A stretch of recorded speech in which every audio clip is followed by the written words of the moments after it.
据称，特朗普政府正在考虑指责中国对维吾尔人实施种族灭绝。据2名匿名政府官员透露，特朗普政府正在将中国对东突厥散维吾尔穆斯林的镇压视为种族灭绝。2名官员表示，政府内部工作尚处于起步阶段。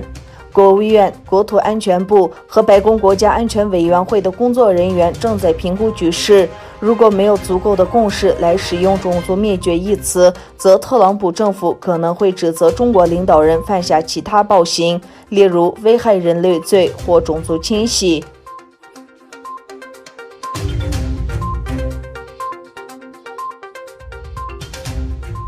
在荷兰的登海阁举行了针对中国外交大臣王毅的抗议活动。王毅正在对包括意大利、荷兰、挪威、法国和德国在内的5个国家进行正式访问。根据最新消息，中国外交部长王毅将于8月25日至9月1日对欧洲5个国家进行访问。据报道，王毅将于今天抵达荷兰，并与外交部举行会谈。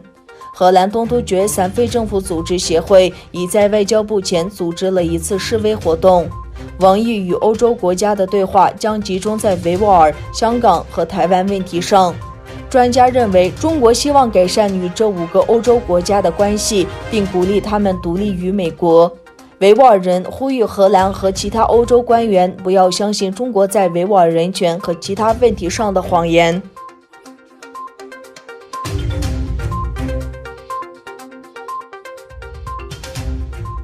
中国以抗击武汉病毒为名，将维吾尔人强迫拘留在家中，已经开始引起国际关注。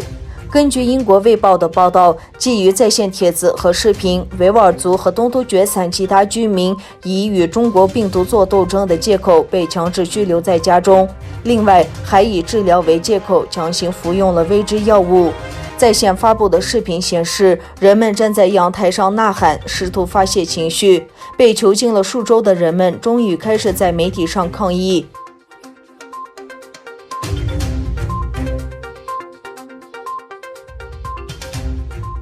美国政府已要求缅甸军队惩罚2017年阿拉干州屠杀穆斯林的肇事者，并确保难民安全返回孟加拉国。美国国务院发言人摩根·欧尔塔古斯在缅甸军方与阿拉干州行动3周年的书面声明中说，有74万罗兴亚穆斯林被迫逃离家园，并在邻国孟加拉避难。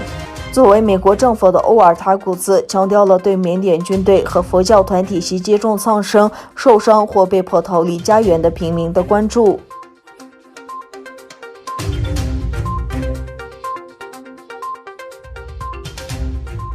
俄罗斯警告欧盟和美国有关白俄罗斯的选举。俄罗斯已警告欧盟和美国不要干涉邻国白俄罗斯的内政并实施制裁。俄罗斯外交部发表的声明说，明斯克政府对白俄罗斯发生的事件不应施加任何政治压力或制裁。当天早些时候，俄罗斯外长拉夫罗夫和美国副外长贝根在莫斯科开会，讨论了白俄罗斯的局势。对白俄罗斯总统亚历山大·卢卡申科的大规模抗议和罢工已持续2周。欧盟和美国强烈批评了前总统卢卡申科在8月9日的大选中再次当选。